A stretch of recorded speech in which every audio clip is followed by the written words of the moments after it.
Bon, regardons les calques. Les calques peuvent servir à toutes sortes de choses. Les calques sont des couches transparentes qui contiennent des éléments graphiques. Donc, on voit ici qu'on a une assiette. Nous allons construire un hamburger, un cheeseburger, un bon cheeseburger. Bon, on a notre assiette. C'est marqué arrière-plan, c'est l'arrière-plan. OK, mais la nappe, elle est blanche.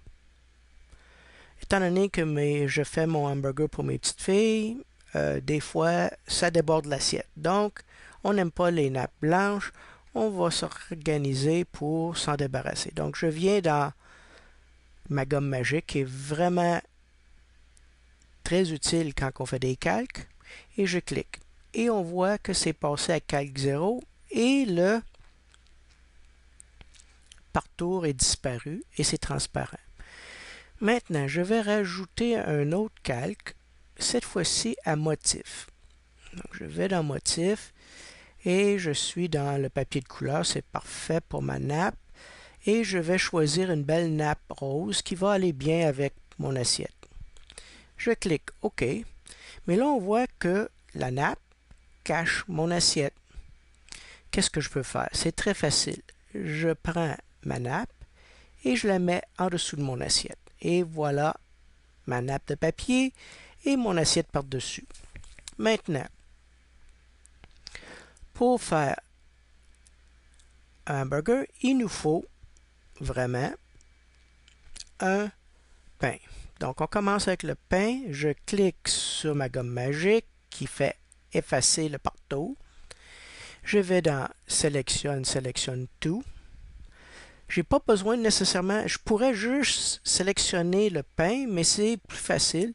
Et étant donné que le tour est déjà transparent, c'est assez facile. Je vais à édition, copier, et là je retourne dans mon assiette et je le colle. Et on voit que ça marche pas fort parce que mon pain est en dessous de mon assiette. Donc je clique sur mon assiette, je le redescends en dessous, je clique sur mon pain et là je vais ici et je vais rapetisser mon pain parce qu'il était beaucoup trop gros. Ok, regardons, ça semble être pas pire. Et je clique check, c'est ça que je veux. Maintenant, la prochaine étape, c'est de aller chercher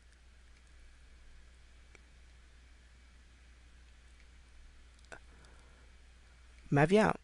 Donc, je viens ici. Encore une fois, je clique sur ma gomme magique et je clique et on voit que tout le parcours est effacé. Je fais tout sélectionner parce que ça ne fait aucune différence si on sélectionne juste la viande parce que le parcours, il est transparent. On voit à travers. Et bien sûr, on fait copier. Et on va revenir à notre assiette et on va dire OK, on va calculer par-dessus et on fait et notre viande se colle par-dessus. Et on voit que on a notre assiette, notre viande et on est en business. Maintenant, un bon cheeseburger a toujours besoin d'un fromage. Donc, je viens à ma gomme magique encore une fois, qui est très importante. Je clique, le parcours disparaît. Je vais sélection, tout sélectionner. Je retourne à mon assiette. Je colle mon assiette.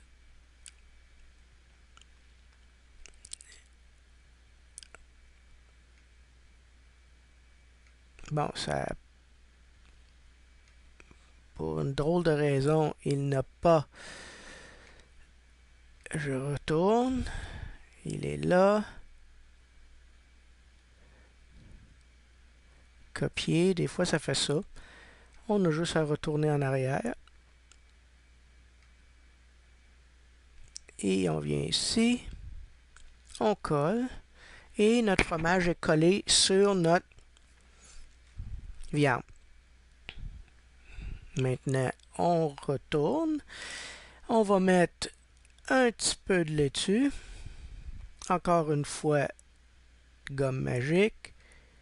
Clic, ça fait le tour. On fait sélection, tout sélectionner. On fait copier, on copie tout.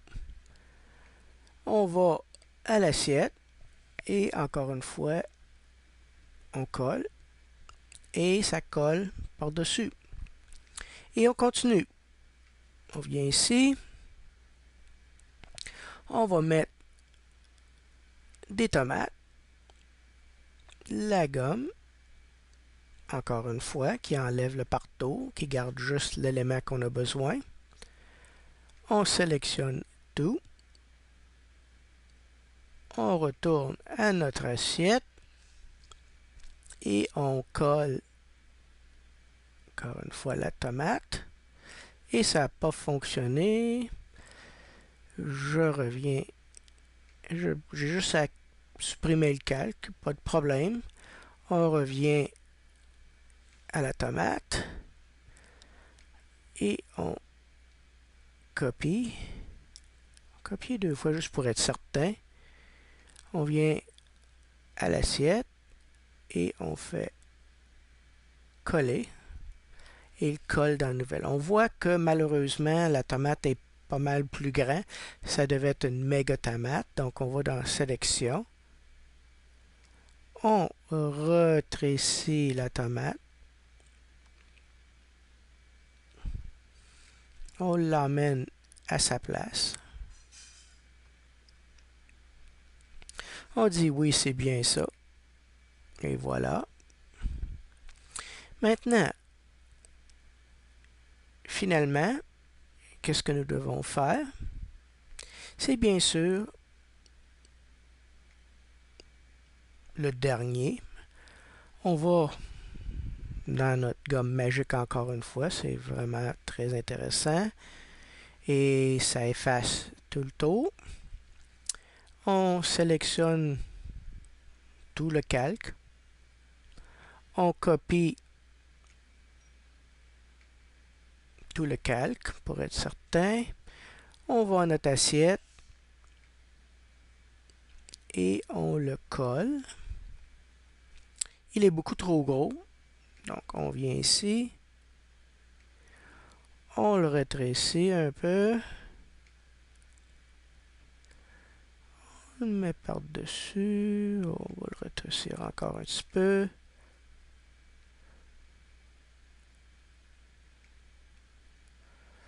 OK, pour que le reste apparaisse.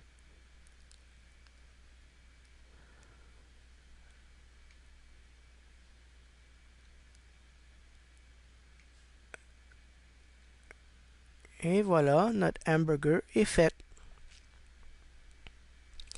En fin de compte, on peut voir les différentes étapes de notre hamburger en cachant chaque couche.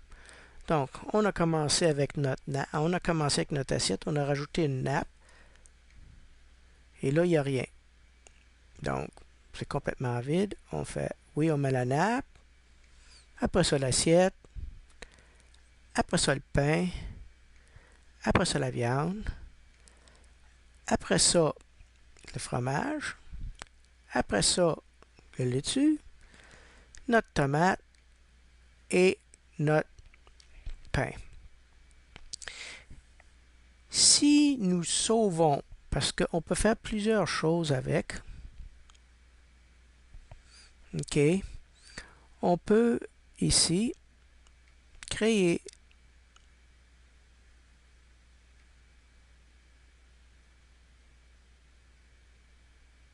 un masque, disons de contraste, et rajouter plus de contraste.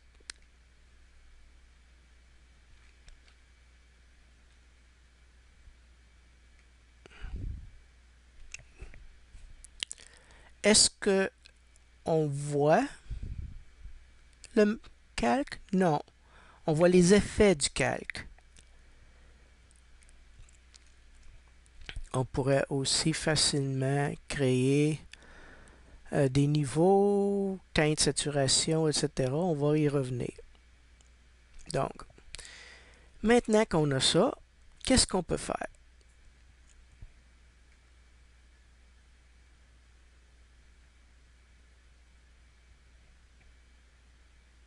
On peut dire aplatir l'image. Qu'est-ce qui arrive quand on aplatit l'image? On remarque que notre calque, il n'y en a plus. Ça prend tous nos calques et c'est la raboute un par-dessus l'autre et ça ne fait qu'une image. Et une fois que c'est fait, il n'y a plus rien à faire. Tu ne peux plus aller accéder aux différents calques. Si tu le sauves en JPEG, même chose. Donc, dans ce cas-ci, les calques n'étaient pas très utiles parce qu'on ne les voit pas. Mais on peut rajouter des calques pour faire des différentes choses, des différents effets.